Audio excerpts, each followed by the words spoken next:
पुरते अन्नाच्छादन निर्वाह पुरते अन्नाच्छादन आश्रमाशी स्थान कोपी गुहा कोठेही चित्तासी नसावे बंधन हृदयी नारायण साठवावा नये बोलो फार बैसो जनामधी सावधान बुद्धी इंद्रिय दमी कोठेही चित्तासे नसावे बंधन हृदयी नारायण साठवावा तुका म्हणे घडी घडीने साधावी तुका म्हणे घडी घडीने साधावी त्रिगुणांची गोवी उगवणी कोठेही चित्तासे नसावे बंधन हृदयी नारायण साठवावा नमो ज्ञानेश्वरा नमो ज्ञानेश्वरा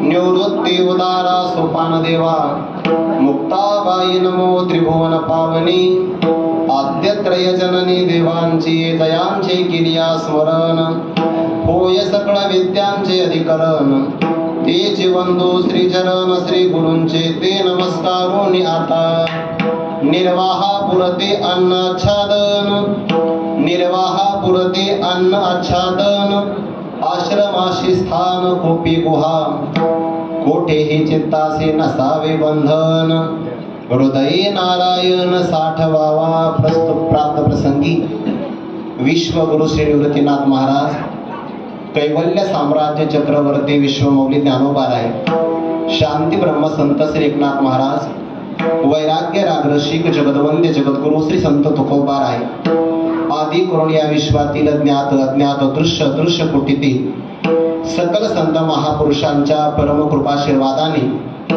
वर्तमान काळातील विहित गाव अर्थात प्रति पंढरपूर आणि या क्षेत्रातल्या दैदिप्यमान असणाऱ्या परमार्थाला अत्यंत साह्यभूत असणाऱ्या ऊर्जादायी क्षेत्रामध्ये संपन्न होत असलेला हा भव्य दिव्य स्वरूपाचा उत्सव आणि या उत्सवातील महद भाग्याने पारमार्थिक सुकृताचा संचय संभार काहीतरी पाठीमागे असल्यामुळे आपणा सर्वांच्या अंतःकरणामध्ये विराजमान सर्व व्यापक परमात्म्याच्या सेवेकरिता म्हणून जो काही अभंग आपल्या समोर उद्धृत केला आहे वारकरी संप्रदाय रूपी मंदिराच्या कलशस्थानी विराजित वैराग्य रागरसिक जगदवंद्य जगद्गुरु श्री संत तुकोबाराय यांच्या गाथेतील उपदेशपर प्रकरणातला हा 4 चरणाचा अभंग असून या अभंगातून जगद्गुरु श्री तुकोबाराय साधकाने आपल्या हृदयामध्ये नारायण साठविण्याकरता कोणत्या कोणत्या प्रकारची साधना करावी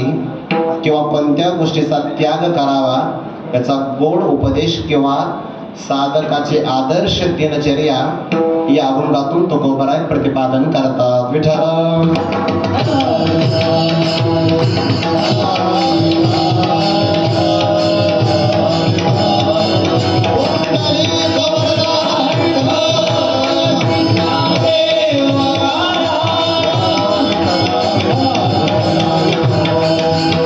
अभंगावर काही विवेचन करण्यापूर्वी 2 शब्दाचा परिहार देणं फार महत्वाचं आहे। त्या अगोदर तुम्हाला थोडी विनंती करतो। तिथे बसले ते तुम्ही 2 जण, तुम्हाला विनंती आहे जवळपास आता 8:15 वाजत आले, 7:45 वाजत आले, 1 तास आणि काही थोडासा वेळ शिल्लक आहे। त्यामुळे आता एकाही व्यक्तीला इकडे येऊ देऊ नका कारण तो विक्षेप होतोय। वाटल्यास तुम्ही दरवाजात खुर्ची टाकून बसा पण इकडे मात्र कोणाला येऊ देऊ नका। जे यांचं माझं अनुसंधान आहे त्याच्यामध्ये विक्षेप होतोय आणि तो विक्षेप होणं म्हणजे उकळत्या भाजीत गार पाणी टाकणं. विठाला ना विठाला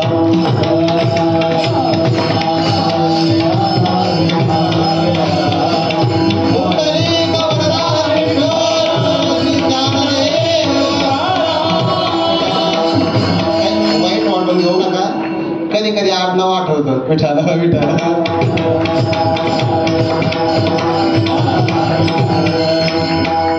अभंग जगद्गुरु तुकोबारायांचा आहे. कीर्तन हे काही सामान्य साधना नाही. या साधनेमध्ये जर विक्षेप झाला तर तुकोबारायांचं प्रमाण आहे. भजने विक्षेप तेच पै मरण. तुमचा आणि माझा जो काही सुसंवाद होतो आहे, संवादाचा सुवाव ढळे. ज्ञानोबारांची भाषा आहे ज्ञानेश्वरीतली. तुमचा आणि माझा संवाद होण्याकरता एकाग्रता असावी लागते. पण तुमचं असं आहे, गावातलेच माणसं जरी आले तरी तुम्ही एकटक पाहता. विठ्ठल विठ्ठल.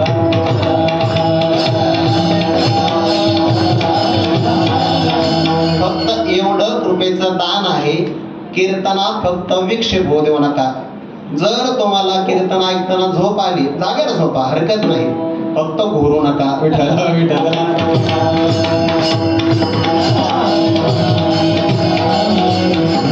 सुरुवातीला मी एका शब्दाचा उल्लेख करून गेलो. हे क्षेत्र परमार्थाला ऊर्जा देणारं क्षेत्र आहे. ज्ञानोबाराय पवित्र देशाचं वर्णन 6व्या अध्यायामध्ये करतात. सुचो देश प्रतिष्ठाप्य स्थिरमासनमात्मनः नात्युच्छ्रितम नातिनीचम चैलाजिन कुशोत्तरम. या श्लोकावर जेव्हा ज्ञानोबाराय भाष्य करतात ना, तेव्हा पवित्र देशाचं वर्णन करत असताना ज्या देशामध्ये साधक राहतात, बरं मौली महाराज, किंवा ज्या देशामध्ये संत निवास करतात त्या देशाला पवित्र देश असं म्हणतात. आणि काही एक पहावे जे साधकी वसते होवावे, हे पहिलं प्रमाण. किंवा जो संती वसविला ठावो, संतांचं वास्तव्य जर असेल, अनेक प्रकारचे साधक राहत असतील तर त्या देशाला पवित्र देश असं म्हणतात. आणि या अनुषंगाने ज्ञानोबारांनी काही लक्षणं सांगितली. त्या लक्षणामध्ये अभ्यासाचे आपण या ते करी. ज्या क्षेत्रामध्ये गेल्यानंतर अभ्यास आपल्याला करावा लागत नाही, अभ्यास स्वतः आपल्याला आपल्याकडून करून घेतो. विठ्ठल विठ्ठल.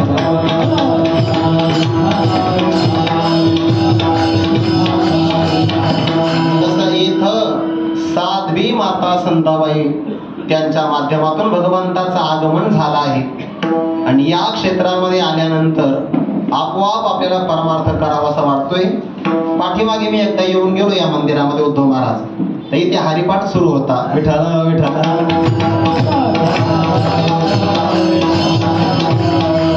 साधना केल्याशिवाय त्या भूमीतली ऊर्जा अक्षय स्वरूपाला प्राप्त होत नाही. आणि ज्या अर्थी इथं आल्यानंतर आमचा परिक्रमेचा श्रम निघून गेला, याचा अर्थ स्वानुभवाने माहिती प्रवीण महाराज की इथं ऊर्जा आहे. विठ्ठल विठ्ठल.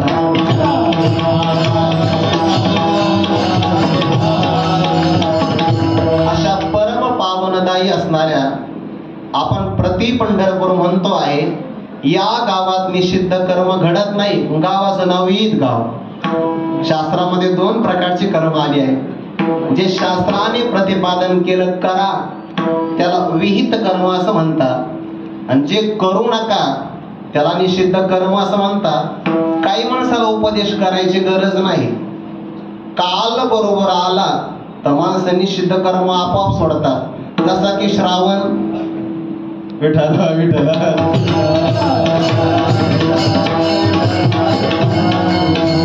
सांगावं लागत नाही, नंतर कसं भरून काढते. विठ्ठल विठ्ठल.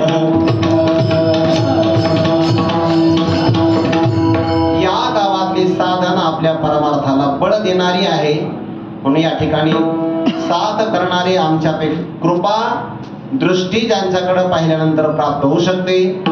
वारेकरी संप्रदायातलं प्रासादिक भजन ज्यांच्या कंठात विराजमान आहे, असे आदरणीय हरिभक्तीपरायण उद्धव बापू गरड मोठ्या मनाने उभे आहेत. त्यांच्या चरणाला विंदी विनम्र भावाने अभिवादन करतो. निष्काम कर्मयोगाचा आदर्श उदाहरण शिवराम बाबा इथं विराजमान आहेत. आणि आळंदीतल्या साधकावर अतिशय वात्सल्य आणि प्रेम करणारे आदरणीय गुरुवर्य नंदकिशोर दादाही विराजमान आहे. सर्व असणाऱ्या माझ्या गुरुबंधूंना, माता भगिनी आणि भाविक मंडळींना विनम्र भावाने अभिवादन करून जगद्गुरु तुकोबारांच्या अभंग चिंतनाला प्रारंभ करूया. मस्तक माझा पाया, मस्तक माझा पाया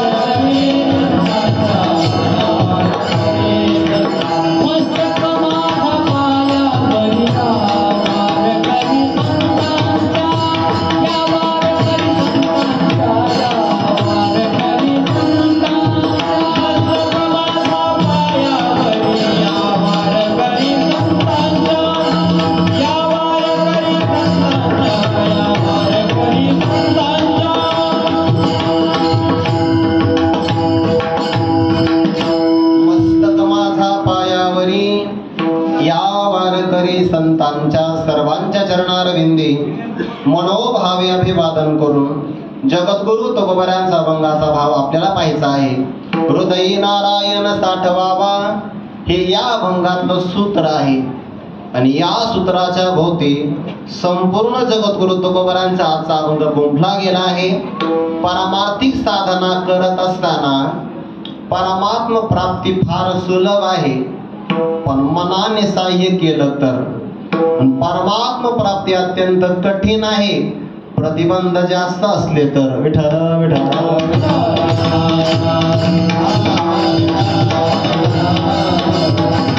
एखाद्या व्यक्तीला जमिनीत पुरलेलं धन जर वर काढायचं असेल तर ते सहजासहजी मिळत नाही.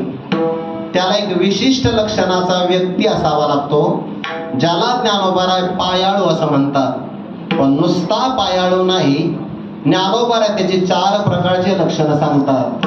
ते सदैवाने पायाळा, वरी दिव्यांजन होय डोळा, मग देखे जैसी लीळा पाताळ धने, अवलीळा पाताळ धने.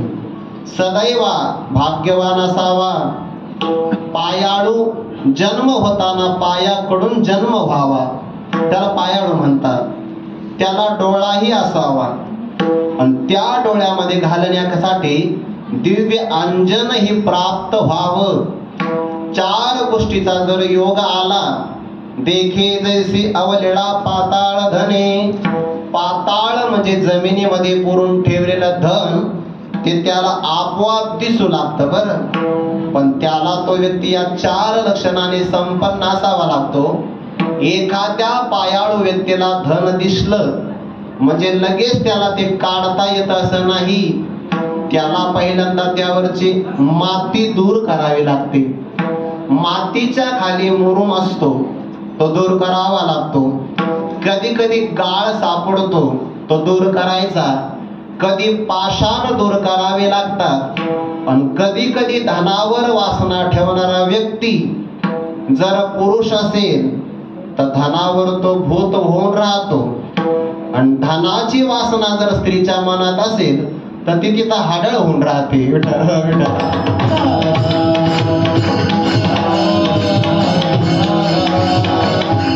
पायाळू व्यक्तीला जरी धन दिसलं तरी त्याला ते धन वर काढण्यासाठी जसे हे सगळे प्रतिबंध दूर करावे लागतात, तसं आपल्या जीवनामध्ये भगवत प्राप्ती नरदेहामध्ये करता येते. पण ती प्राप्ती सुलभ होण्यासाठी सगळे प्रतिबंध दूर करावे लागतात.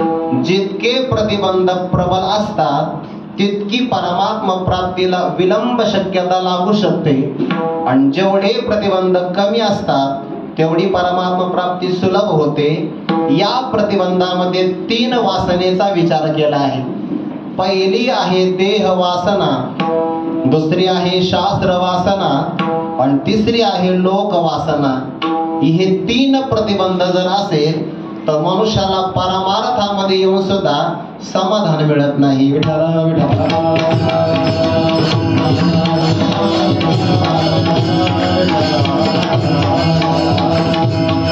उदाहरणार्थ, जर आपलं आरोग्य चांगलं नसेल आणि आपल्या पोटामध्ये आम्ल पित्ताचं प्रमाण वाढलं असेल, पंचपक्वान्नाचं जेवण सुद्धा आपल्याला समाधान देत नाही. का?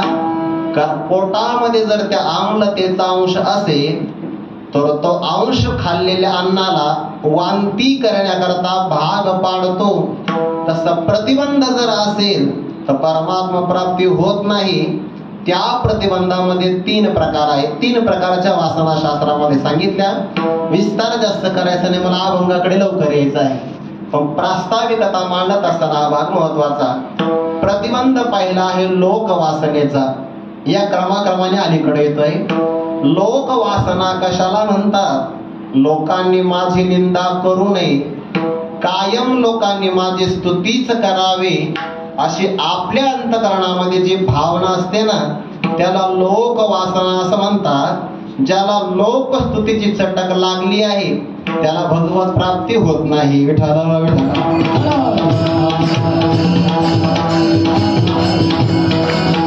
आणि हल्लीच्या काळात ही चटक फार वाढली बरं.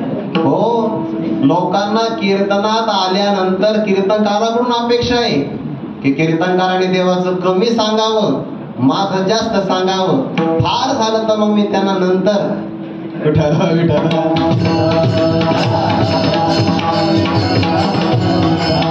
परमार्थामध्ये आलेल्या व्यक्तीने स्तुतीची अपेक्षा करूच नाही. का बरं? स्तुती जर आपली झाली तर आपलं पुण्य नष्ट होतं. एखाद्या व्यक्तीने विनाकारण चांगलं वागत असताना जर आपली निंदा केली तर आपलं पाप नष्ट होतं. लोकांनी निंदा करावी काही हरकत नाही, पण स्तुती मात्र कोणीच करू नये. पूज्यता डोळा न दिखावी, स्वकीर्ती कानी नायकावी. हा अमुकायसे नोहावेसेचे लोका. आपण लोकांकडून चांगलं म्हणण्याची अपेक्षा करतोय. ही लोक वासना कधीच पूर्ण होत नाही. प्रभू रामचंद्रांसारखं आचरण आतापर्यंत कुणाही व्यक्तिमत्वाचं झालं नाही. म्हणून भगवंताकरता एक शब्द वापरला जातो, मर्यादा पुरुषोत्तम. सगळ्या प्रकारच्या मर्यादा भगवंताने सांभाळल्या. आदर्श पुत्र, आदर्श पिता, आदर्श पती, आदर्श मित्र, आदर्श शत्रू, सगळ्या प्रकारच्या भूमिका स्वीकारल्या. सद्गुणाने संपन्न असणारं जीवन प्रभू रामचंद्रांचं असताना सुद्धा प्रभू रामचंद्रांच्या राज्यात राहणाऱ्या एका लोकांनी निंदा केलीच की नाही. म्हणजे तर प्रभू रामचंद्रांची सुद्धा लोक निंदा करू शकतात. आपली काय किंमत आहे?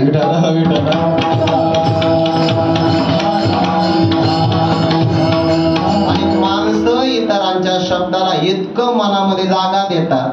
एखाद्या व्यक्तीने परस्पर जरी आपली निंदा केली तर माणसं जेवण सोडतात. हल्लीच्या भाषेत नर्वस होतात, नाराज होतात. हे लोक वासना आहे. लोकांकडून लोकांनी आपल्याला चांगलं म्हणावं अशी कधीच अपेक्षा करू नये. परमार्थाला फार मोठा प्रतिबंध आहे. जनस्तुती लागे मधुर, मनते हरीचा अवतार, आम्हाला गे झाला स्थिर. शांती ब्रह्म संत एकनाथ महाराजांनी चिरंजीव पदामध्ये गोड चिंतन केलं आहे. साधकाची जर स्तुती झाली तर त्याला लोकांनी स्तुती करावी असं आवडतं आणि ती त्याच्या कानाला चांगली वाटते. जनस्तुती लागे मधुर. आणि मग लोक काय काय स्तुती करतील काही सांगता येत नाही. लोक म्हणतात मनते हरीचा अवतार, आम्हाला गे झाला असतील. तुम्ही साक्षात देवाचे अवतार आहात आणि बहुतेक आमच्या उद्धारा करताच तुम्ही गावात आला. विठ्ठल विठ्ठल.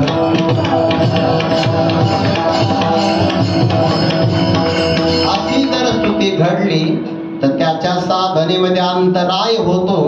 पण शहाण्या साधकाने लोक वासना अजिबात ठेवू नये. दुसरी वासना हे शास्त्र वासना. शास्त्र एका मर्यादेपर्यंत चांगलं शिकावं, पण शास्त्र शिकल्यानंतर शास्त्राचा अभिमान होता कामा नये. विठ्ठल विठ्ठल.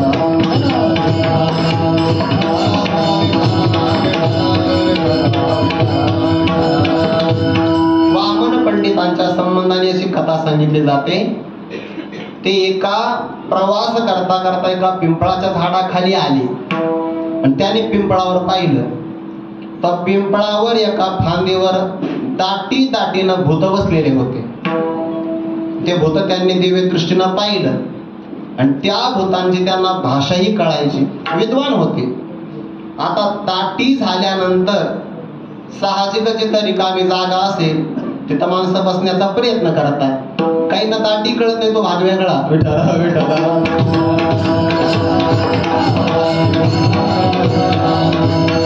त्या वामन पंडितांनी पाहिलं की एका फांदीवर गर्दी आहे आणि समोरच्या फांदीवर एकही जण भूत बसलेला नाही. मग एक मागून आलेल्या व्यक्तीला म्हणजे भूताला अगोदर बसलेला मला इथं कशा दाटी करतोय, समोरच्या फांदीवर जाऊन बसणार. आणि कोण ऐकत आहे? वामन पंडित ऐकतात, जे सगळ्या शास्त्रामध्ये विशारद आहे. त्या भूतांनी दुसऱ्या भूताला उत्तर दिलं नाही. नाही म्हणे, ही फांदी राखीव आहे, आरक्षित, रिझर्वेशन. का? या फांदीवर कोण बसणार आहे म्हणे? या अवनी तलावर कोणीतरी वामन पंडित नावाचा विद्वान व्यक्ती, आणि तो मेल्यानंतर ब्रह्म राक्षस होणार म्हणजे पिशाच होणार आणि त्याच्याकरता अगोदरच ही जागा राखीव आहे. ते वामन पंडितांनी ऐकलं आणि शास्त्राचा अभिमान सोडून दिला ज्ञानोबरानं शरण आले. आता शास्त्राचा अभिमान असेल तर भूत व्हावं लागतं. आपलं ते एकटी पण पाठ आहे.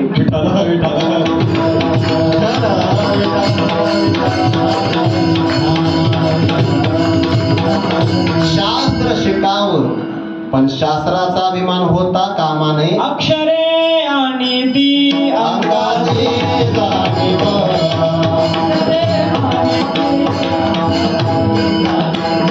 अक्षरे आणि ती अंगाची जाणीव. अक्षरे आणि ती अंगाची जाणीव.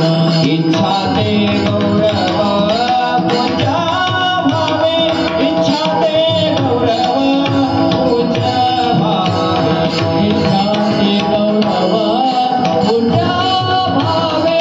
इच्छा ते गौरव पूजा भावे. अक्षरे आणि ती अंगाची जाणीव. अक्षरे आणि ती अंगाची जाणीव. इच्छा ते गौरव पूजा भावे. इच्छा ते गौरव पूजा भावे. इच्छा ते गौरव पूजा भावे. इच्छा ते गौरव पूजा भावे. तुकोबारांचं प्रमाण दिलंय. का देणार नाही? तुकोबारांच्या गुरुकुळातूनच आले. विठ्ठल विठ्ठल. अक्षरे आणि ती अंगाची जाणीव. इच्छा ते गौरव पूज्य व्हावे. म्हणून ज्ञानोबा म्हणतात थोरपण परा सांडीजे. व्युत्पत्ती आगवे विसरीजे. जे जगाधा कुठे होईजे तै जवळी गमाजी. शास्त्र वासनेचा अभिमान असेल तर परमात्मा जवळ सुद्धा येत नाही. बरं अजिबात नाही. याज्ञिकांची कथा भागवतामध्ये आलेली आहे. शास्त्र वासनाच आहे, परमात्मा जवळ येत नाही. आणि तिसरी सगळ्यात महत्वाची वासना जी सर्वात जास्त आहे आणि ती बहुधा आपल्यालाच आहे, तिला देह वासना असं म्हणतात. पण देह वासनेचं काय स्वरूप आहे? मी सुंदर दिसावं, सुंदर, माझं आरोग्य कायम टिकून राहावं आणि याकरता नाना प्रकारचे औषध घ्यावे, उपचार घ्यावे आणि सौंदर्य प्रसाधनाचा वापर करावा. याला म्हणतात देह वासना. विठ्ठला विठ्ठला.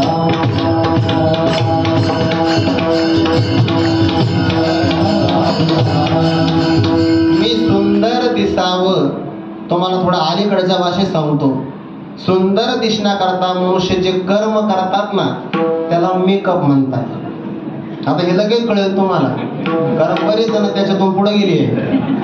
मेकअप मधून नाही, शृंगार करणं देहाचा हा देह वासनेचा प्रकार आहे. या देहाची आपण कितीही काळजी घेतली तरी ज्ञानोबाऱ्या देहाचे 3 परिणाम सांगतात. हे विपाय आगीत पडी तरी भस्म हो निवडी. जाणे श्वानावर पडे तरी होय विष्ठा. या चुके दोही काजा तरी होय कृमीचा पुंजा. हा परिणाम कपिध्वजा कश्मलोगा. अविपाय म्हणजे कदाचित देह जर अग्नीमध्ये पडला तर याची राख होते.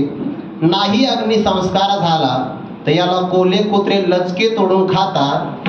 त्यांच्या पोटात गेल्यामुळे याची विष्ठा होते. बरं अग्नीतही पडला नाही, कोल्ह्या कुत्र्यांनी खाल्ला नाही, तसाच पडून राहिला तर याच्यामध्ये आळ्यांचा पुंज का तयार होतो. हा देहाचा वाईट परिणाम आहे.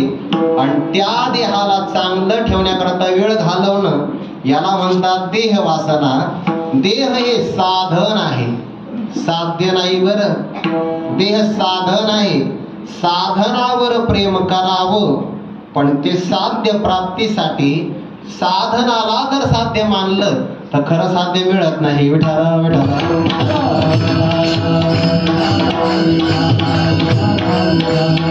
एखाद्या व्यक्तीकडे 4 चाकी वाहन आहे, हे प्रवासाचं साधन आहे आणि त्या साधनातून आपल्याला पंढरपूरला जायचंय. हे आपलं साध्य म्हणजे मुक्काम आहे. मग मुक्कामाला जायचं म्हणून त्या साधनावर प्रेम थोडं फार करावं का त्या साधनातच मुक्काम करावा. आणि त्याच्यात जर मुक्काम केला तर पंढरपूर नावाचा मुक्काम प्राप्त होणार नाही. तसं देह साधन आहे, साधन याला साध्य मानता कामा नये.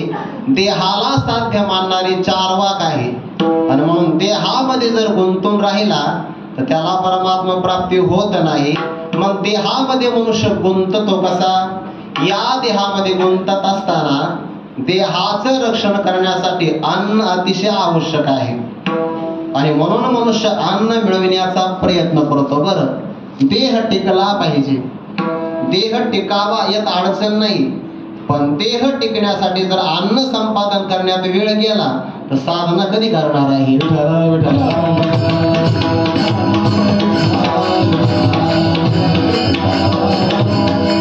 परमात्मा प्राप्ती करता हे नरदेह निधान आहे. नरदेह निधान लागले हाते, नरदेह निधान लागले हाते. उत्तम सार उत्तम गती, उत्तम सार उत्तम गती. देवाची होईन म्हणती ते होते, देवाची होईन म्हणती ते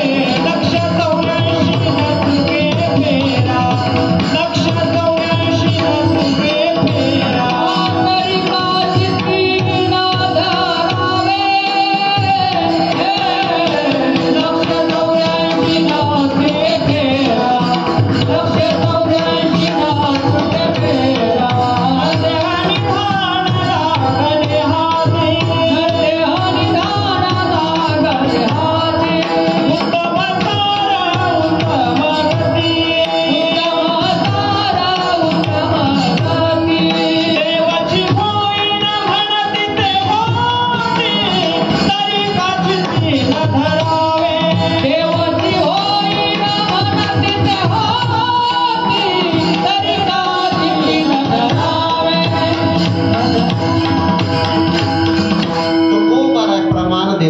नरदेह निधान लागले हाती, उत्तम सार उत्तम गती. देवची होईन म्हणती ते होती, तरिकाचे ते न धरावे. साधन आहे, साधन टिकण्याकरता प्रयत्न करावा तर अन्न मिळवावं लागतं, कारण अन्नाचा परिणाम आहे. म्हणून आपल्या देहाला, स्थूल देहाला अन्नमय कोश म्हणतात. हा अन्नापासून तयार झालाय, अन्नानेच वाढतो आहे. पंचदशीकाराने चिंतन केलं आहे, स्त्री पुरुषांनी भक्षण केलेलं जे अन्न असतं त्या अन्नापासूनच देहाची उत्पत्ती होते आणि हा देह अन्नावरच वाढतो आहे. बर, याला खाऊ घालावं तर परमार्थाचा वेळ वाया जातो. बर, याला नाही खाऊ घालावं तर साधना करता येत नाही. मग नेमकं काय करावं? साधना करावी का याची काळजी घ्यावी, असा जेव्हा प्रश्न पडतो तेव्हा या देहाला अन्नही गरजेचं आहे, याला आच्छादनही गरजेचं आहे, याला निवाराही गरजेचा आहे. मग तो किती संपादन करावा तुकोबाऱ्या भंगाच्या पहिल्या चरणातून सांगतात. निर्वाहा पुरते अन्न आच्छादन,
घ्यावी, आयुष्यातला वेळ वाया जातो.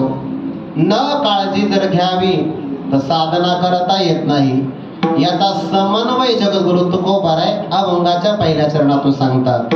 अन्न आवश्यक आहे, आच्छादन आवश्यक आहे आणि आश्रमही आवश्यक आहे, पण तो फार आवश्यक नाही. किती आवश्यक आहे, किती संपादन करावा त्याचा समन्वय तुकोबाराय सांगतात. निर्वाह पुरते, निर्वाह म्हणजे रक्षण, आपल्या शरीराचं रक्षण होईल आणि ते साधनेमध्ये आपल्याला सहाय्य करील. एवढंच आपण अन्न, आच्छादन आणि आश्रमाकरता कोपी गुहा संपादन करावी. विठरा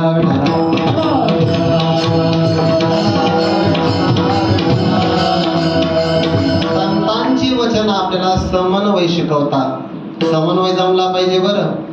आपल्याला असणारा अध्यात्म ज्ञान आणि आपला असणारा व्यवहार हे जुळलं पाहिजे. व्यवहार म्हणजे वागणं. बऱ्याच लोकांना ज्ञान फार असतं पण त्यांना ते आचरणात आणता येत नाही. म्हणजे ज्ञान आहे पण व्यवहार अजिबात नाही. काहींचा व्यवहार फार चांगला असतो पण त्याला अध्यात्म ज्ञानाचे बैठक म्हणावी तशी नसते. दोन्हीचाही समन्वय साधला पाहिजे. तुकोबारा म्हणतात अन्न आच्छादन संपादन करावं. अडचण ती नाहीये पण त्याच्यामध्ये आपला सगळा वेळ जावा इतकंही ते संपादन करू नये. नाथ महाराजांनी भागवतामध्ये गोवी सांगितले. चौपालवे बांधोनी करी, भिक्षा मागावे दारोदारी, परी अन्न आच्छादनावरी, आयुष्य तिळ भरी नवे जावे. विठ्ठल विठ्ठल.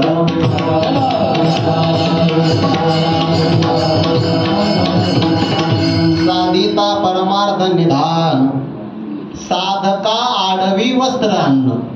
शांती ब्रह्मसंत श्रीनाथ महाराजांची भागवतातली ओवी आहे.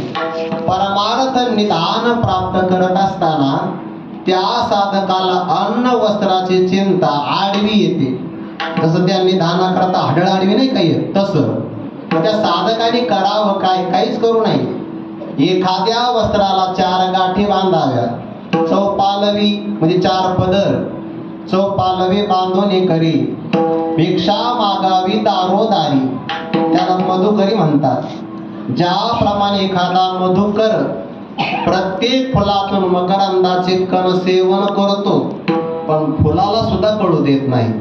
भ्रमर पराग नेती, परिकमळ तळे नेनती, तैसी परी आहे सेविती ग्रंथी. ज्ञानोबा सांगतात ज्याप्रमाणे तो मधुकर प्रत्येक फुलातला थोडा थोडा मध गोळा करतो पण फुलाला त्रास होऊ देत नाही, तसा साधक प्रत्येक घरातून थोडी थोडी भिक्षा मागून घेतो पण त्या घरातल्या लोकांना त्रास करत नाही. अशी भिक्षा मागणं त्याला म्हणतात मधुकरी. विठ्ठल विठ्ठल.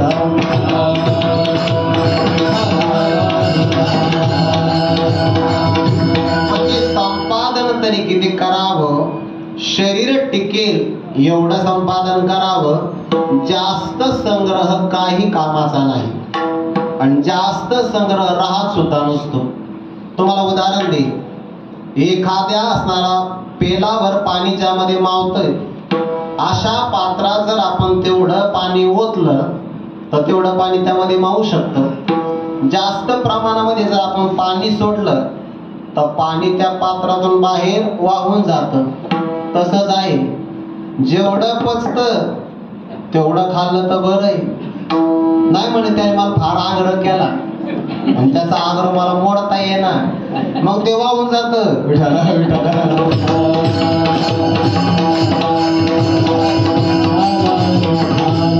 आवश्यक आहे तेवढं संग्रह करावा. जास्त प्रमाणातला संग्रह काही उपयोगाचा नाही. मधमाशा संग्रह करतात मधाचा पण थोडा सुद्धा खात नाही. परिणाम कोणीतरी उपट सुंब येतो, त्याला तो शब्दही बरं तसा कोणी त्याला भागवतामध्ये मधु हरता असा शब्द आलाय पण तुम्हाला समजावं म्हणून संगतीचा परिणाम.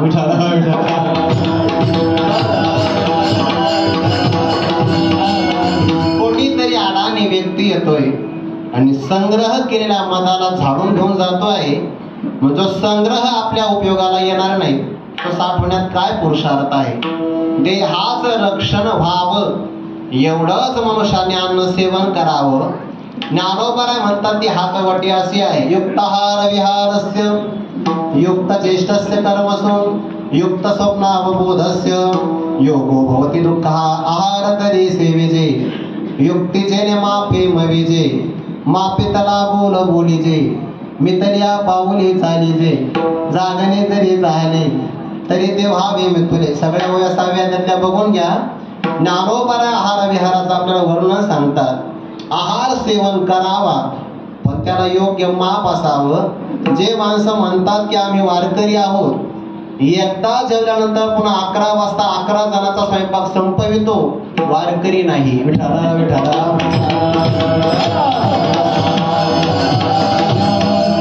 सरळ सरळ खादाड आहे, फक्त चुकून वारकऱ्यात आला. विठाला विठाला अत्यधिक प्रमाणामध्ये खाणं हे पुरुषार्थाचं लक्षण नाही. तुम्ही सेवन किती करता याही पेक्षा पचविता किती याला जास्त महत्व आहे. शरीराचं रक्षण व्हावं ते 3 प्रकाराने. तो महात्मा किती जेवण करतो आहे का त्याच्या हातवटे. अंगाबळ यावे ना तरी क्षुधा जावे का जिभेचे पुरावे मनोरथ. या 3 गोष्टी सोडतो तो आणि मग आहार घेतो. म्हणजे जिभेचे चोचले पुरवत नाही, जिभेचे चोचले पुरवत नाही. अंगाला बळ यावं यासाठी आहार सेवन करत नाही. अंगाबळ आणि क्षुधा निवृत्त व्हावी कायमची इतकाही तो भरपेट आहार घेत नाही. फक्त साधना करत असताना आसन घातल्यानंतर उष्णता वाढते आणि उष्णता वाढल्यानंतर आपला प्राण क्षीण होतो. तो प्राण क्षीण होऊ नये, पुष्ट व्हावा याकरिता तो अन्न सेवन करतो. याला म्हणतात निर्वाहा पुरते. एवढंच अन्न त्याने सेवन करावं. विठ्ठल विठ्ठल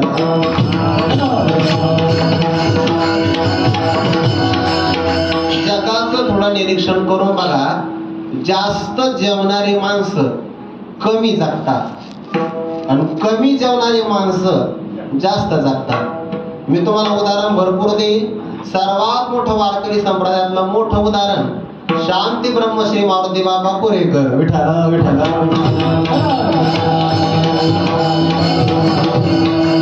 काय बाबांचा मोजका आहार आहे.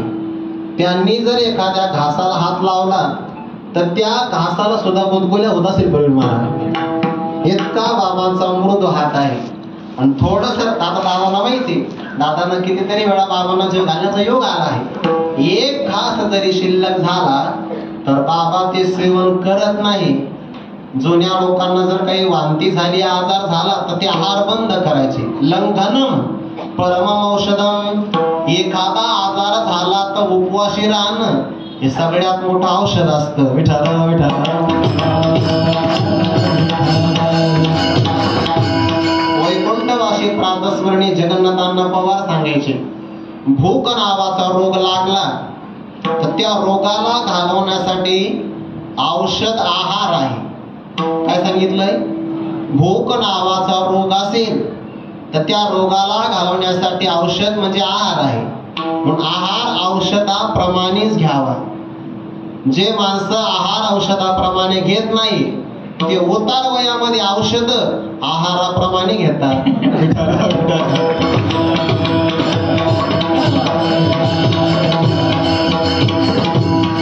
निर्वाहा पुरवे.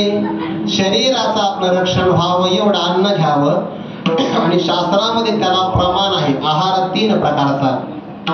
एक आहे तामसी आहार, दुसरा आहे राजसी आहार आणि तिसरा आहे सात्विक आहार. आपल्या घरी तयार होतो सात्विक आहार. जो आहार तयार करत असताना एखादी माता भगिनी हरिपाठ म्हणत असेल तर तो आहार सात्विक आहे. विष्णू सहस्रनामाचं स्मरण करता करता हरिपाठ किंवा आहार तयार होत असेल तर तो आहार नाही, महाप्रसाद आहे. तो सेवन केलं की मनुष्याची वृत्ती बदलते. म्हणून मनुष्याने थोडं तूप खाल्लं पाहिजे दररोज. शास्त्रातलं प्रमाण आयुर्वैघृतम. तूप सेवन करलं की मनुष्याचं आयुष्य टिकून राहतं. हा आहार आहे. आणखीन फक्त एक हातवटी सांगतो, विस्तार थांबवतो. किती आहार सेवन करावा शास्त्र असं म्हणते आपल्या पोटाचे 4 भाग करावे, मनातल्या मनात बरं. हा म्हणजे मी सांगितलं म्हणून कापत बसू नका पोट, मी का डॉक्टर नाही. आपल्या पोटाचे 4 भाग करावे. 2 भागामध्ये म्हणजे अर्ध्या पोटामध्ये अन्न भरावं. एक असणारा चौकोर भाग पाण्याकरता शिल्लक ठेवावा आणि 1 भाग श्वास घेण्यासाठी शिल्लक ठेवावा, हवा येण्या जाण्यासाठी.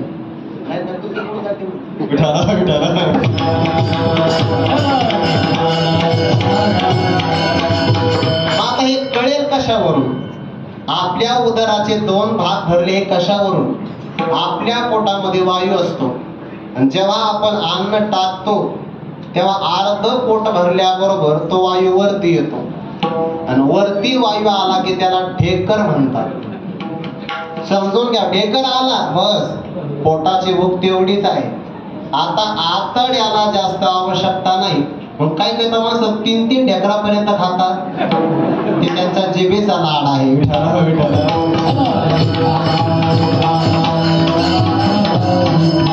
निर्वाहापुरते अन्न आवश्यक आहे. आच्छादन, आपल्या अंगावर कपडे असावे. भारतीय वेशभूषा जगात सर्वश्रेष्ठ आहे. पण आपल्याला काय वेळ लागलं काय माहिती. आता विदेशातले माणसं आपली वेशभूषा स्वीकारतात आणि आपल्याकडचे मुलं आणि मुली त्यांचे ड्रेस इथं आणून परिधान करतात. दुर्दैव आहे. विठ्ठला विठ्ठला.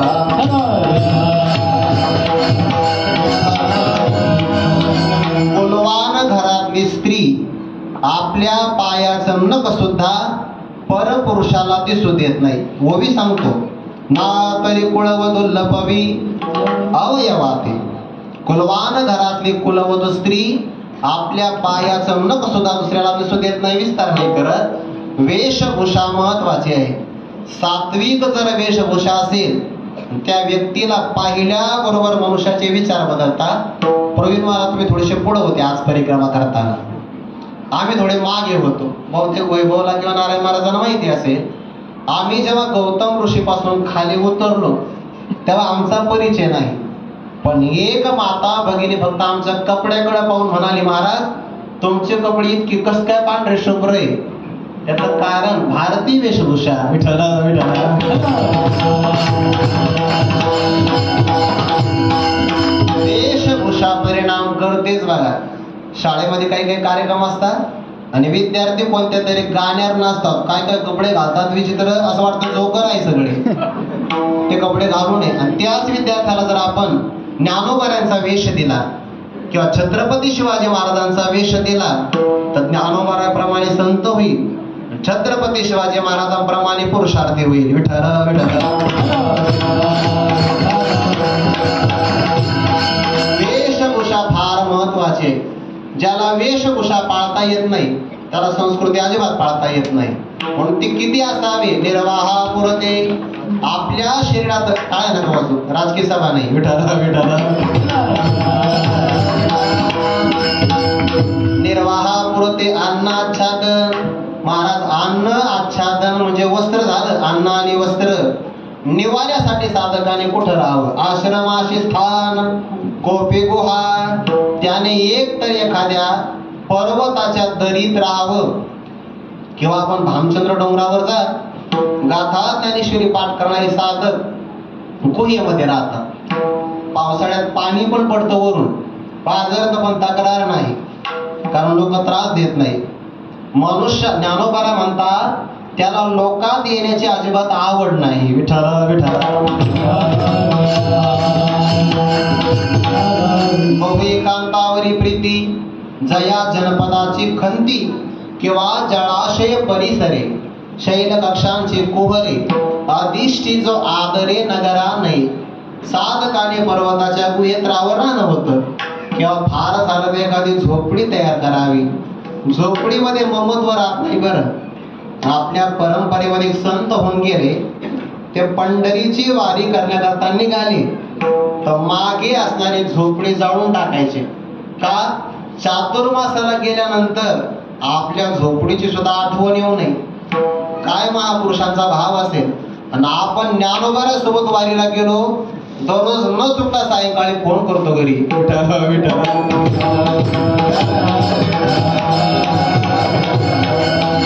आश्रमाचे स्थान गोपी गुहा, म्हणजे अन्नही आवश्यक आहे, वस्त्रही आवश्यक आहे, राहण्याकरता आश्रम निवाराही आवश्यक आहे, पण फक्त निर्वाह व्हावा याकरिता कोणत्याही ठिकाणी अन्न आच्छादन किंवा आश्रम असेल तर तिथे आपल्या चित्ताला प्रतिबंध होऊ नये याकरिता कोठे चित्तासे नसावे बंधन, कोठे चित्तासे नसावे बंधन, बोला कोठे चित्तासे नसावे बंधन, कोठे चित्तासे नसावे बंधन, कोठे चित्तासे नसावे बंधन, कोठे चित्तासे नसावे बंधन, कोठे चित्तासे नसावे बंधन, कोठे चित्तासे नसावे बंधन. हृदय नारायण साठवावा, हृदय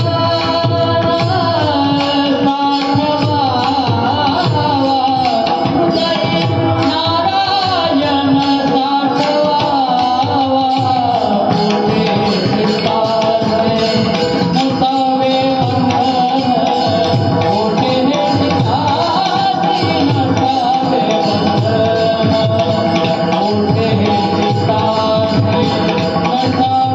नसावे बंधन, कोठे चित्तासे नसावे बंधन, कोठे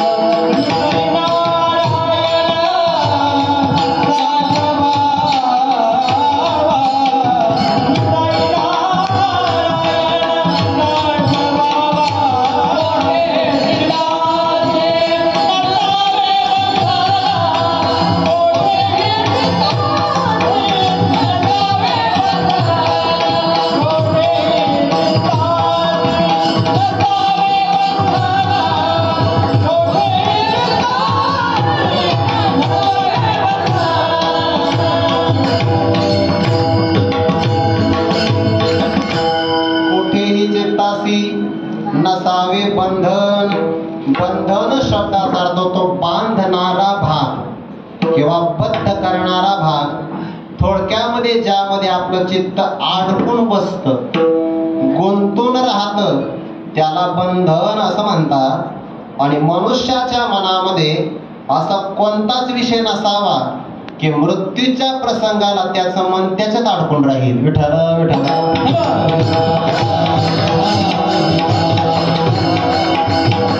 आपल्या भारत देशाला ज्यांच्यामुळे भारत नाम प्राप्त झालं, शांती ब्रह्म संत श्री एकनाथ महाराजांनी श्रीमद भागवताच्या 11व्या स्कंदाच्या 2ऱ्या अध्यायामध्ये भरत राजांच्या चरित्राचा गोड विचार केला. फार गोड विचार. ऋषभदेवांचे ज्येष्ठ पुत्र आहेत, तेने दिगमंडल जिंकले, समुद्र वलयांकित राज्य केले, नाना भोग भोगिले, जे नाही देखिले सुरवरी, अनुकूळ स्त्रिया पुत्र, अनुकूळ मंत्री पवित्र, अनुकूळ राज्य स्वतंत्र, हे सगळे भोग आहे. जे राज्य वैभव भोगेती त्यांचे कदा नवेगा विरक्ती, भरते केली नवल ख्याती, सेविला श्रीपती भोग त्यागे. राज्याचं वैभव जे भोगतात त्यांना विरक्ती मिळत नाही, पण भरताने मात्र ख्याती केली, सगळ्या राज्याचा परित्याग करून निघून गेले. फक्त अंतिम काळाच्या प्रसंगाला ते तर्पण अर्पण करत असताना गर्भवती हरणीचा पाडस नदीत वाहून आला आणि आल्याबरोबर तो उचलला, दया आली, आश्रमात आणलं, त्याचं संगोपन करू लागले. चित्ताला बंधन प्राप्त झालं, जीव त्यामध्ये अडकला. आणि ममते पाशी असे मरण. ममतेजवळ मरण असतं. जिथं जिथं आपली ममता आहे, ममता म्हणजे माझेपणा, हे माझं आहे, हे माझं आहे, आणि जितकं आपलं माझं माझं वाढत जाईल तेवढे आपल्या हृदयामध्ये खिळे दाटत जातील. कुठं काढत बसणार आहे आपण? जितकी ममता कमी तितकं समाधान जास्त. ममते पाशी वशी मरण. पण साधकाने फार ममता कुणाच्या ठिकाणी ठेवू नये. त्या हरणाच्या विषयी अंतिम काळामध्ये ममता निर्माण झाली. परिणाम चित्ताला बंधन प्राप्त झालं. हरणाचं स्मरण केल्यामुळे पुढचा जन्म हरणाचा आला. आता भरत राजाची उणीव सांगू नका, आपलं पहा. त्यांना भक्त मरण्याच्या प्रसंगाला राज्य नाही आठवला, राज्य नाही, स्वतःची पत्नी सुद्धा नाही आठवली, स्वतःचा मुलगा नाही आठवला, फक्त हरणाचं पाडस आठवलं. फक्त एकच व्यक्ती आठवला तर जन्म मिळाला. आपल्या अंतिम काळामध्ये असे दाटी होणार आहे. आपल्याला काय काय आठवल काय काय सांगता येत नाही. मोबाईलचं चार्जर तर नक्कीच आठवणार आहे.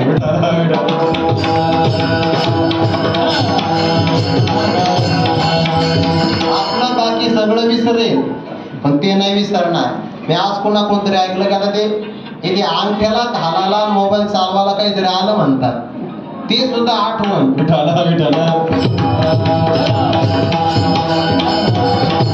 बंधन नसावं, चित्त ज्यामध्ये अडकून राहील त्यामुळे जन्म मिळतो.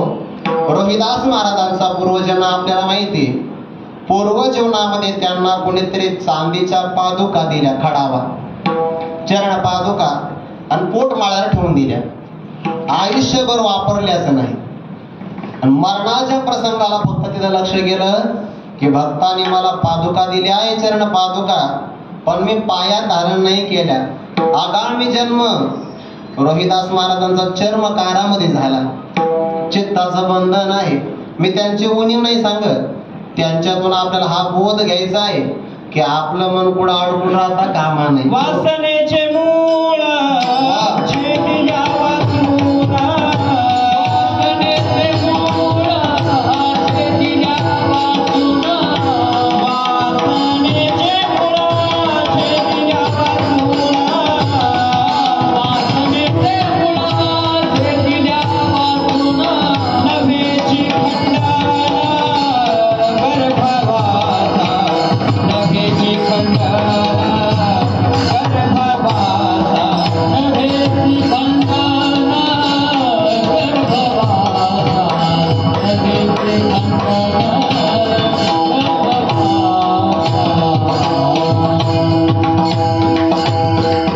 वासनेचे मूळ ते आहे अज्ञान. बरं, वासनेचं मूळ खरं अज्ञान आहे, आत्मस्वरूपाचं अज्ञान. छेदल्या वाचून नवेचे खंडन गर्भवासा. मग आता ममता ठेवायची नाही, राहायचं कसं? आपण जगात राहावं पण अडकून राहू नये. सर्वावर प्रेम करा, ममता कोणाशीच करू नका. राहायचं कसं? उदाहरण देतो. प्रवासाप्रमाणे राहायचं. आणि कसं?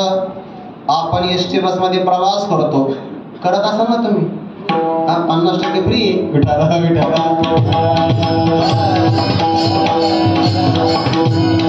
बस मध्ये बसून आपण प्रवास करतो. नाशिक मधून आपण निघालो पंढरपूरला जाण्यासाठी. जेव्हा आपण त्या स्थानकावर जातो, बस स्थानकावर, बस स्टँड नाही म्हणत, मराठीचा कौतुक वाटलं पाहिजे. बस स्थानकावर आपण जातो. तसा बसही शब्द इंग्रजीच आहे म्हणा, पण आता मराठीत आला तर मी काय करू? एसटी इंग्रजीच आहे. ट्रॅव्हल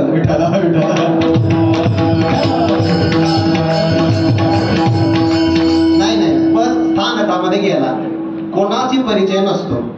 पण पंढरपूरला जर आपण निघालो तर आपण सगळ्यांशी परिचय करून घेतो. बरोबर आहे की नाही? तुम्ही कुठले सांगू नका, उदाहरण देतो.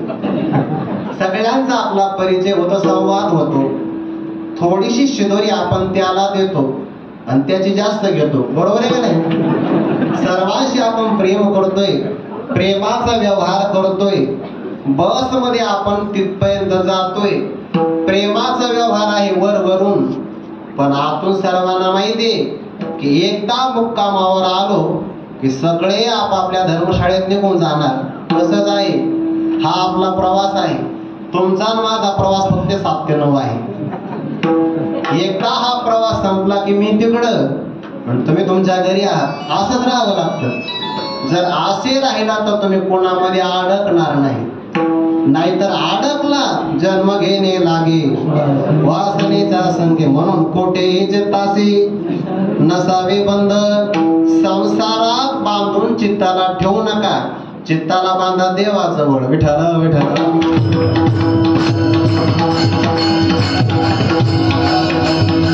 ज्या चित्तातून हे बंधन निघून गेले अशा शुद्ध चित्तामध्ये हृदय नारायण साठवावा. आपल्या हृदयामध्ये आपण परमात्म्याला साठवण्याचा प्रयत्न करावा. कसा साठवायचा तो विचार मी नंतर सांगेन, भावार्थानंतर. थोडा विस्तार त्याचा नंतर करू. धन साठविण्याकरता सगळे प्रयत्न करतात, धन साठविण्याकरता. पण एक धन मोठं आहे, हे सामान्य धन आहे.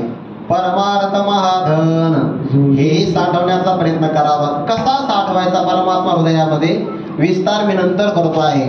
बद्धता चित्तामध्ये राहू द्यायचे नाही.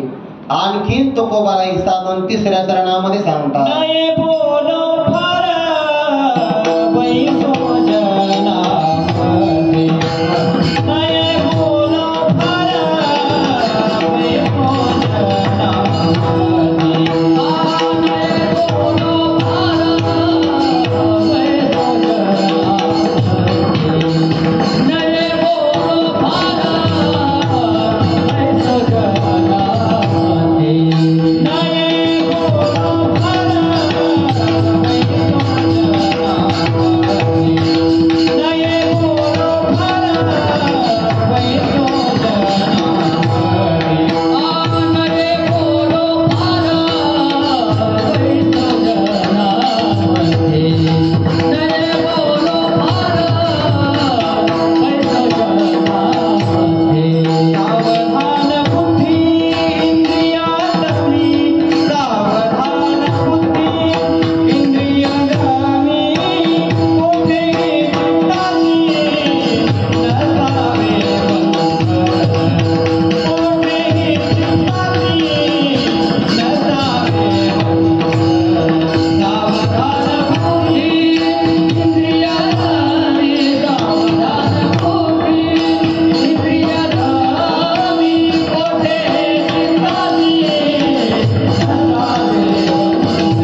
म्हणजे तुमचा आशीर्वाद आहे. हार पाहिला की दादा मला असं वाटतंय शृंगारीने बाळ कौतुके विठ्ठल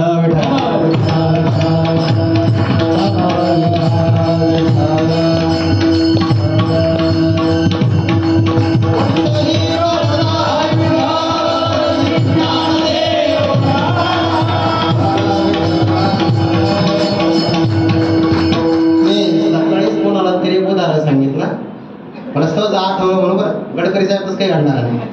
भगवान भाऊ मी कोणाला तरी सांगितलंय. आता इथं नाव नाही घेता आमच्या गावाकडे एक व्यक्ती आहे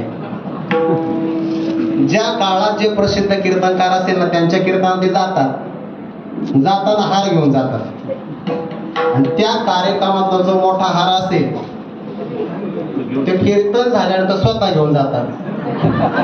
मी म्हणलं इथं मी म्हणून म्हणलं इथलं नाही ते छोटासा घेऊन येतात आणि मोठा काय घेऊन जातात ते म्हणजे इथलं 7 ते 9 केलं की त्यांना उद्या कोणाचं तरी 10 ते 12 गाठायचं असतं.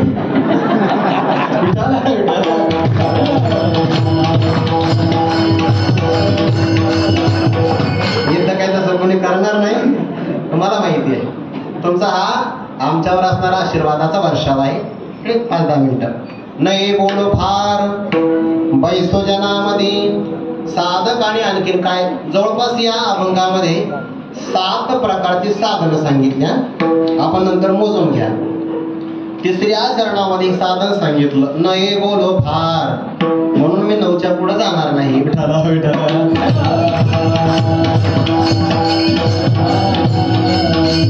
जास्त प्रमाणामध्ये बोलू नये. ज्याला या कलियुगामध्ये विजय संपादन करायचा असेल ऐका बरं शांत चरणच नये बोलो फार. या कलियुगामध्ये ज्याला विजयी व्हायचा असेल त्याने आपल्या एका इंद्रियाला फार जपलं पाहिजे. पण त्या इंद्रियांचं नाव आहे रसनेंद्रिय. डोळ्याकडे फक्त पाहायचं काम आहे ऐकण्याचं नाही. कानाकडे ऐकण्याचं काम आहे पाहण्याचं नाही. नाकाकडे श्वास घेण्याचं काम आहे दुसरं नाही. पण आपल्या जिभेकडे 2 काम आहे. पहिलं काम आहे रस चाखणं म्हणून याला रसनेंद्रिय म्हणतात. आणि दुसरं काम आहे बोलणं म्हणून याला वागेंद्रिय म्हणतात. विठ्ठल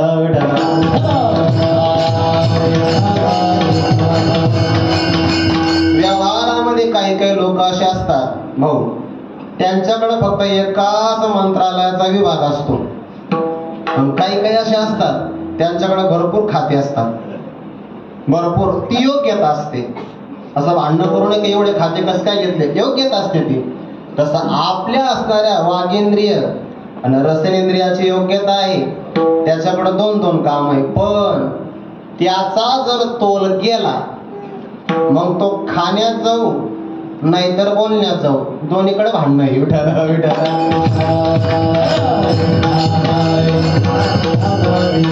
जर बोलण्यात तोल गेला तर बाहेर भांडणं आहे. खाण्यात तोल गेला आत भांडण आहे. मग काय मला सांगा पोटात गडबड होती का नाही म्हणा ताळ मिळत नाही काही नाही बोल फार. शरीरातली सगळ्यात शक्ती संपन्न गोष्ट कोणती असेल तर आपली वाणी आहे. वाणी चांगला आहे का बरं. जेव्हा आम्ही 2 तास बोलतो ना ते 2 तास बोलल्यानंतर जे कीर्तनकार आहे त्यांना माहिती त्यांचा अंग असा आतून गरम होते आतून घसा कोरडा पडतोय आणि आम्हाला कीर्तनानंतर परत कोणाशीच बोला वाटत नाही. त्याचं कारण असं आहे की वाणीच्या माध्यमातून शरीरातलं जल तत्व नष्ट होतं. अग्नि तत्व भडकतं आणि पाठ दुखू लागते कारण वाणी मज्जेतून तयार होते. इतकी महत्वाची वाणी म्हणून ज्याला प्रभाव निर्माण करायचा असेल त्याने मोजकं बोललं पाहिजे. जास्त बोलणारा व्यक्ती अनंत वाचाळ त्या कैसा गोपाळ नाही बोलो फार. फार जास्त बोलू नये. बैसो जनामध्ये फार नाही. फार लोकांमध्ये बसू नये. 2 अर्थ होतात. फार लोकांमध्ये बसू नये लोकांमध्ये फार बसू नये. विठ्ठल अर्थ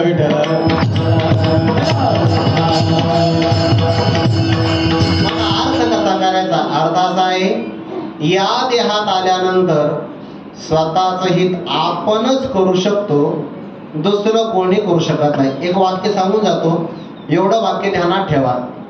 तुमच्या वाट्याला नाव्याला जर काही जमीन आली असेल तर ती तुम्हाला कोणाला तरी देता येते, ते कोणाचे तरी घेता येते, सगळं असं करता येतं. पण तुमच्या वाट्याला आलेले जे काही आयुष्याचे क्षण आहेत हे आपल्यालाच खर्च करावे लागतात, दुसऱ्याचे तुम्ही घेऊ शकत नाही. हा, तुम्ही जर कुणाला दिले तर तुमचा तो प्रमाद आहे. कुणाला दिले तर आयुष्याचे प्रत्येक क्षण हे मनुष्याने या बाबतीमध्ये स्वतः करताच वापरले पाहिजे. माणूस म्हणतात तुझ्यासाठी मी काय काय केलं, बावळट आहे तू.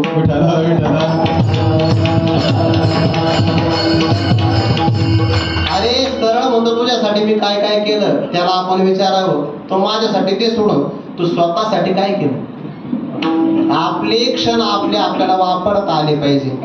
बरेच माणसं लोकाला फार वेळ देतात, तेवढा आपल्याकडे देत नाही.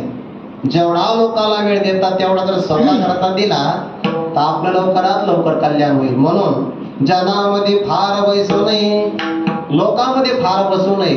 ज्याचा जेवढा लोकसंपर्क जास्त, जेवढा जास्त व्याप तेवढा जास्त ताप.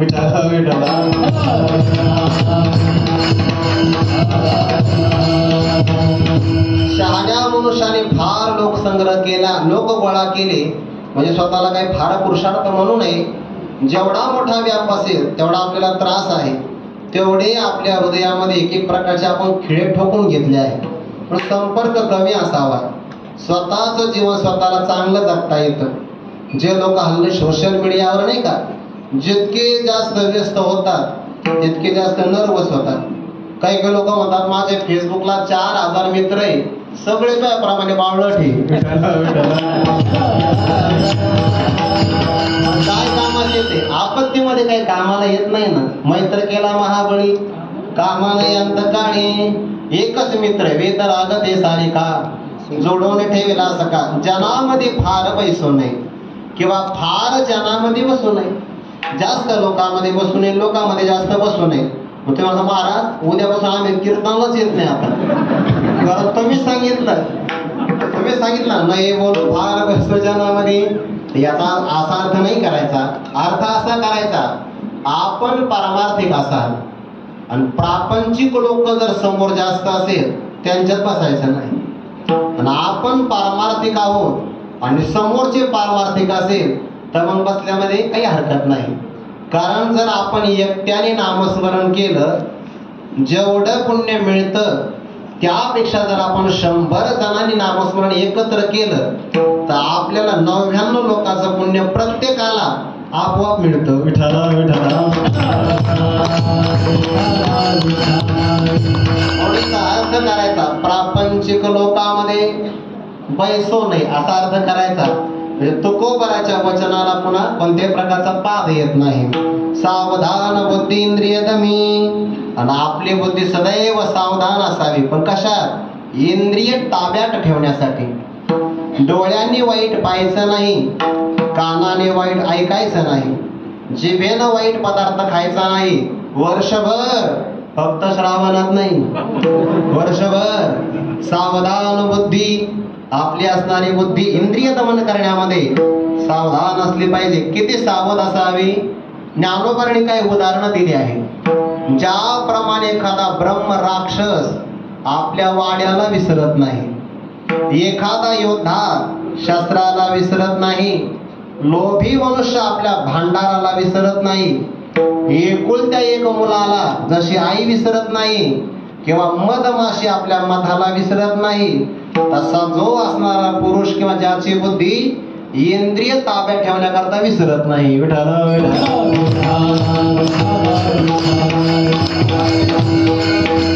सावध आहे तोच साधक आहे. सावधान बुद्धी इंद्रिय दमी. मग जीवनातला काळ कसा व्यतीत करावा? तुका म्हणे घडीने साधावे. ही घडी नाही बरं, घटिका असं त्याला म्हणतात. ते घटिका माहित असेल ना तुम्हाला? नाही? आता माझ्या पाठ नाही ना आली विठ्ठल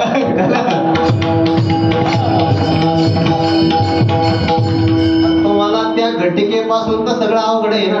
आली ते घटिका म्हणतात काहीतरी. घटिका म्हणजे मुहूर्त प्रमाण आहे. आज आपण परमार्थामध्ये घडी चांगली साधली तर आजच्या या घडीने पुढे येणारी घडी सुद्धा चांगल्या प्रकारे साधून घ्यावी. म्हणजे कल्पना करा, जर आज तुम्ही 7 ते 9 चांगलं कीर्तन ऐकलं असेल तर आजच्या या घडीनं पुन्हा उद्या हे तुम्ही अशीच घडी साधावी.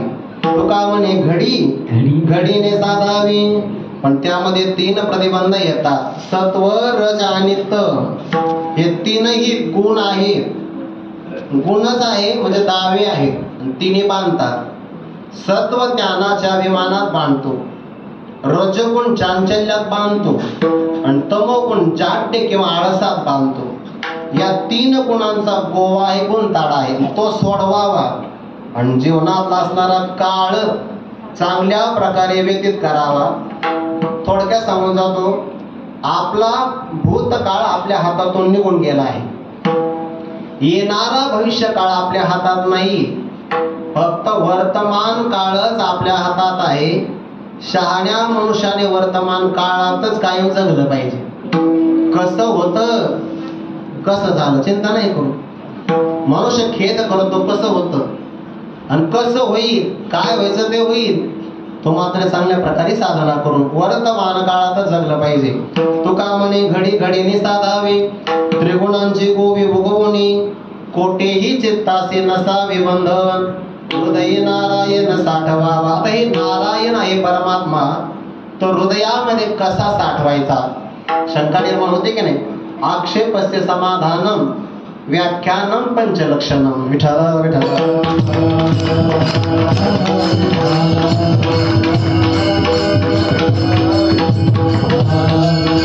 पहिल्यांदा थोडस उदाहरण देतो.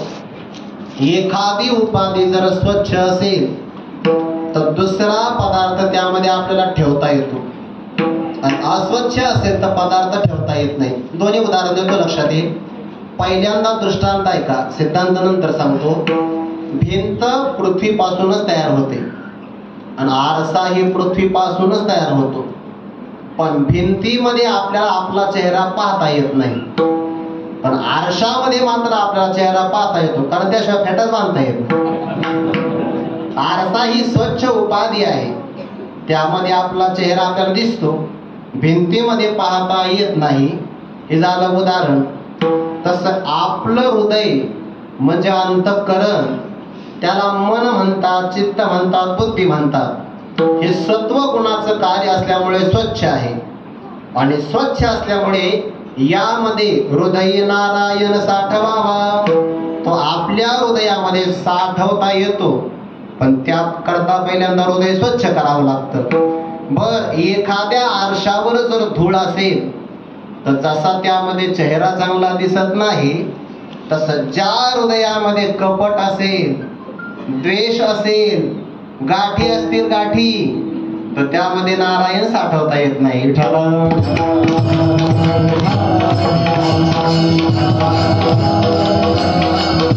आता हृदयात जर नारायण साठवायचा असेल तर काय करायचा, तो डोळ्याने पाहायचा. देखेला डोळा बैसला मनी, हृदय नारायण साठवावा. उदाहरण सांगतो, लक्षात येईल. भक्त चरित्रामध्ये एक सुरदास नावाचे संत, पूर्वी त्यांना डोळे होते. त्यांचं आणि तुलसीदास महाराजांचं चरित्र समान सांगितलं जातं. पूर्वीचं नाव आहे बिल्वमंगळ, आणि दोन्ही महात्म्यांचं आपल्या पत्नीवरच प्रेम. पत्नी न सांगता माहेरी निघून गेली. नागपंचमीचा सण आला असेल, गेले निघून. घरी आल्यानंतर मातेला विचारलं, दिसत नाही, म्हणून गेली माहेरी निघून. असं मागचा पुढचा विचार न करता निघून गेले.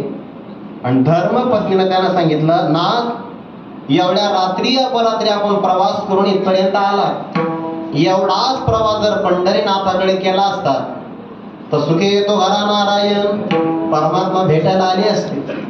एवढा तर प्रवास करायला पाहिजे होता. पत्नीचा शब्द प्रमाण मानला आणि मात्र भगवंताच्या प्राप्ती करता निघाले. तुकोबराचे प्रमाण आहे. उपदेश भरत्या हाती झाला चित्ते धरावा. नाही जाऊ पात्रावरी कवटी सार नारळी स्त्री पुत्र बंदीजन नारायण स्मरविते. स्त्री असो पुत्र असो किंवा सेवक असो यांनी जर चांगला उपदेश केला तर घेतला पाहिजे. आपली संस्कृती असं म्हणते लहान मुलाकडून सुद्धा चांगलं शिकलं पाहिजे. बालादपि सुभाषितम ग्राह्यम स्वीकारलं पाहिजे. धर्मपत्नीच्या शब्दाला प्रमाण मानून निघाले. रस्त्याने जाता जाता पुन्हा त्यांच्या डोळ्यांनी त्यांना धोका दिला. डोळेच धोका देत असतात. सर्वात जास्त धोका कोण देतं आपल्याला? डोळे. म्हणून तर 1.5 GB डाटा संपवतोय, 2-2 GB डाटा संपवतोय. आणि 5G असेल तर अनलिमिटेड. डोळे धोका देतात. विठ्ठला विठ्ठला.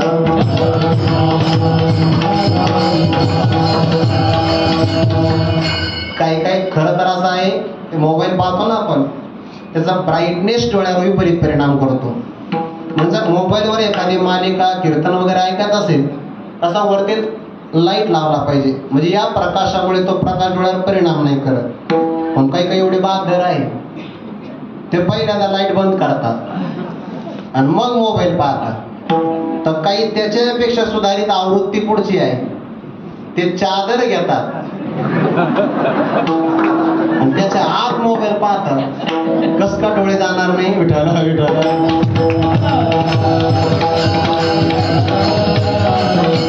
डोळे लवकर जाण्याचे कारण हीच आहे.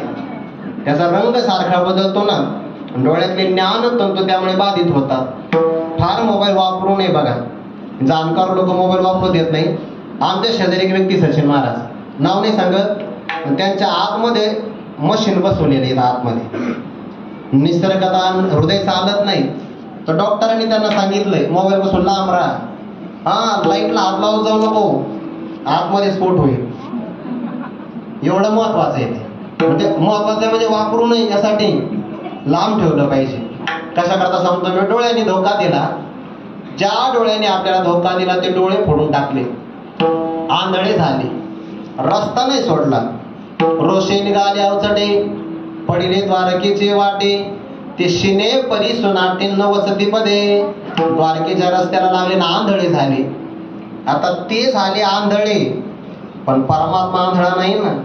त्याला सर्व दिसतं. सर्वांचं सर्व दिसतं. आणि जे लपून ठेवलंय ते त्याला अगोदर दिसतं. आपल्याला वाटतं टेबला खालून व्यवहार झाला पण कळणार नाही.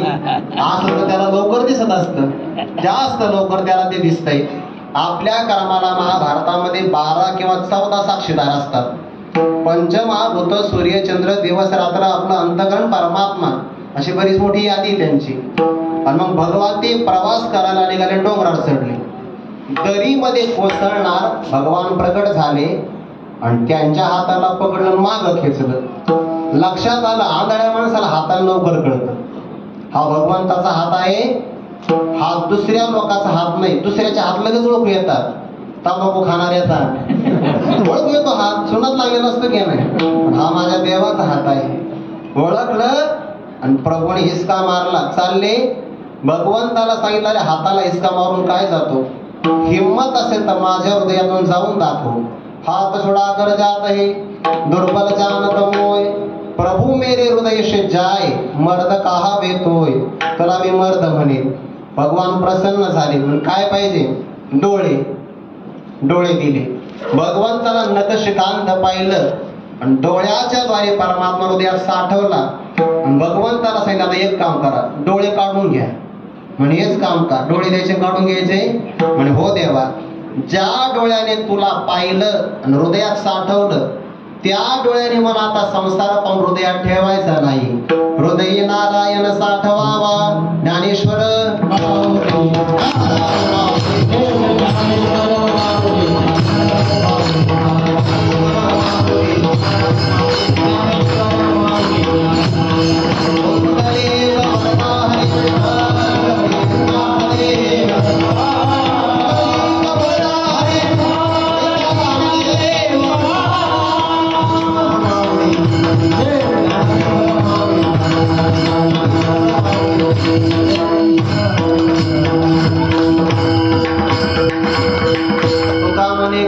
घडीने साधावे त्रिगुणांचे गोवी उगवणे कुठेही चित्ताचे नसावे बंधन हृदय नारायण साठवावा यथामध्ये येत अवकाश जगद्गुरु तुकोबरायांच्या अभंगाचं काही अल्पसं चिंतन करण्याचा प्रयत्न केला झालेलं चिंतनामध्ये जे योग्य असेल ते विश्व मौली ज्ञानोबरायापासून जगद्गुरु तुकोबरायापर्यंत स्वानंद सुखनिवासी गुरुनाम गुरु सद्गुरु जोग महाराज परंपरेतील सकल ब्रह्मनिष्ठ गुरुजनांचा म्हणून स्वीकार करा एखादा अनुचित अयोग्य शब्द निघून गेला असेल आई वडिलांच्या अंतकरणाने क्षमा करा सुंदर आपण नियोजन करता या बाबतीमध्ये माझ्यासारख्याने बोलण्याचं काही कारण नाही उलट अशा महत्वाच्या चांगल्या कार्यक्रमामध्ये आज तागायत आपण संप्रदायाला गौरवान्वित वाटणारी परंपरा आणि कीर्तनकाराची यादी ठेवताय या बाबतीमध्ये आपली पारमार्थिक श्रीमंती कळून येते नाहीतर व्यवहारामध्ये हा वेग पाहायला मिळत नाही म्हणून या कार्यक्रमाकरता तनमन धनाने सहकार्य करणारी सगळी पारमार्थिक क्षेत्रातली जाणकार मंडळी सर्वांच्या चरणारविंदी ही सेवा समर्पित करून याच ठिकाणी वाणीला पूर्ण विराम देतो गुरुवर्य दादाही कीर्तनाला आहे सचिव महाराज विश्वंभर महाराज स्वामी महाराज गोरधारी माऊली महाराज की ज्यांनी नर्मदा परिक्रमा केली कलाकार मंडळी सुद्धा एवढी मोठी साधना करू शकतात म्हणजे आम्ही केली मग गाडीनं तुम्ही मात्र पायी केली आहे तपस्वी व्यक्ती आहे वैभव महाराज आता तुमचं मला नाव नाही आठवत गोविंद महाराज हा गोविंद महाराज